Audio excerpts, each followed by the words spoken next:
My name is Dr. Ravali, second year medical student. What is your name? Gan Lakshmi. Age? 40. 40. Okay. Today I am going to examine sensory system and reflexes. Okay.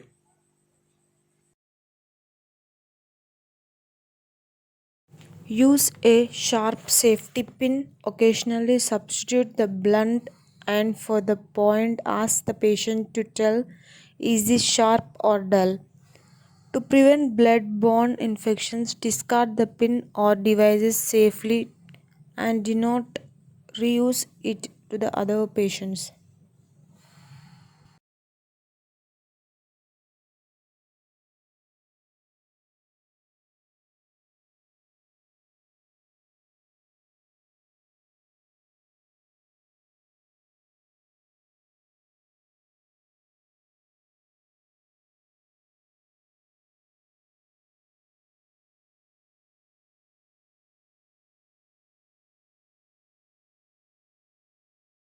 Testing skin temperature is often omitted. Pain sensation is normal if there are sensory deficits. Use two test tubes or glass with hot or cold water or tunic heated or cooled on running water.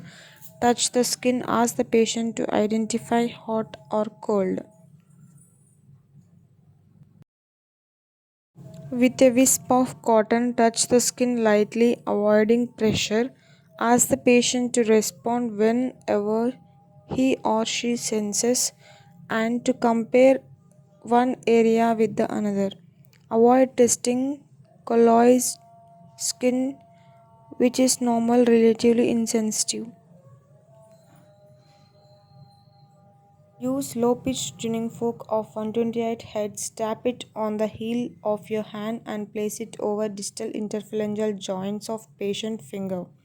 Then over interphalangeal joint of big toe. Ask the patient whether he feels. If you are not sure the patient is feeling pressure or vibration, ask the patient to tell you when vibration stops. Then touch the tuning fork to stop it from vibrating and confirm this change with the patient.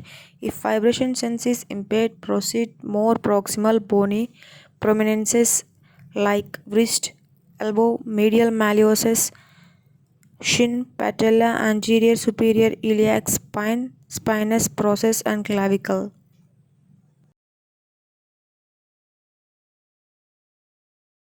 Grasp the patient's big toe, holding it by its sides between your thumb and index finger. Then pull it away from the other toe. This prevents extraneous tactile stimuli from affecting the testing. Demonstrate up and down as moving the patient toe clearly upward and downward. Then the patient's eye closed, ask the patient up or down. When moving the big toe in a small arc, repeat this procedure several times. If position sensed is impaired, move proximal to test ankle joint. In similar fashion, test position in the fingers, moving proximally if indicated. Metacarpal phalangeal joints, raised an elbow.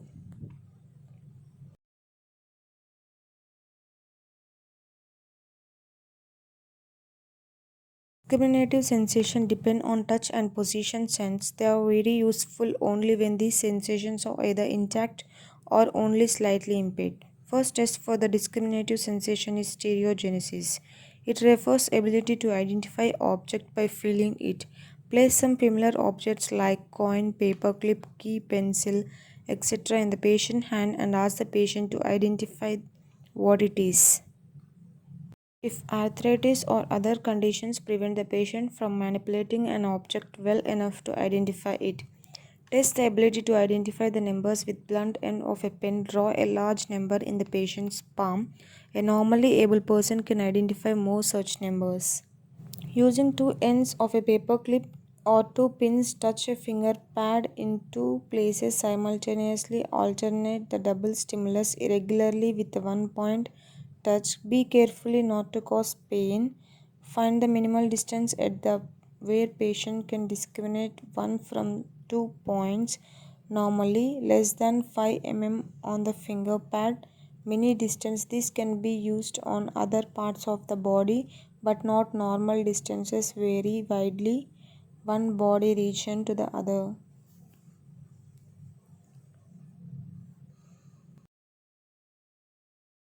Briefly touch a point on the patient's skin, then ask the patient to open both eyes and point touch normally. A person can do so greatly lesion of sensory complex impair the ability to localize a point greatly.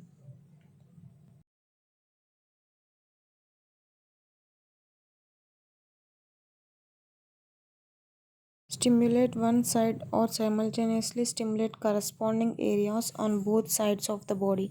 Ask the patient where he feel your touch. Normally both stimulus were felt.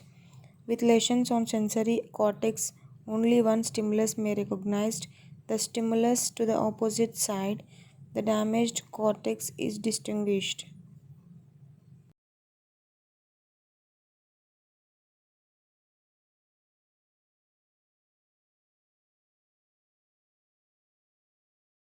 If the patient's reflexes are symmetrical, diminished or absent, use reinforcements, a technique involving isometric contraction of the other muscles for up to 10 seconds that may increase reflex activity to reinforce the arm reflexing. For example, ask the patient to clench his or her teeth or squeeze both knees together if leg reflexes are diminished or absent.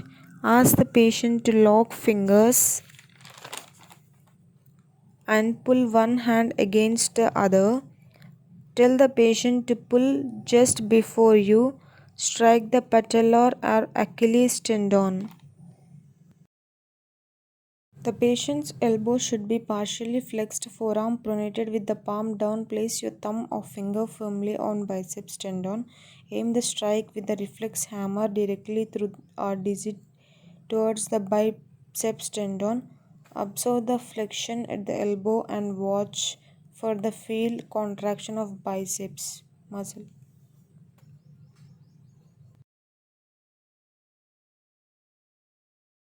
Patient may sitting or supine flex the patient arm at the elbow with palm toward the body and pull it slightly across the chest. Strike the tricep tendon with a direct blow. Watch for the contraction of the triceps muscle and extension of elbow. The patient hand should rest on the abdomen lap, the forearm partly pronated. Strike the radius with the point or flat edge of the reflex hammer about 1 to 2 inches above the wrist. Watch for the flexion and supination of forearm. The patient may sitting or lying down as knee flexed. Briskly tap the patellar tendon just below the patella. Note the contraction of the quadriceps with extension of the knee. Placing your hand on the patient's interior thigh, let you feel reflex. If the patient is sitting primarily dorsiflexed, foot at the ankle, pressure the patient to relax, strike the Achilles tendon and watch and feel for plantar flexion at the ankle. Also note the speed of the relaxation after muscular contraction. The reflexes seen hyperactive test for ankle clonus. Support the knee in a partly flexed position with your other hand. Dorsiflex and plantar flex the foot a few times while encouraging the patient to relax. Then sharply dorsiflex the foot and maintain it in the dorsiflexion.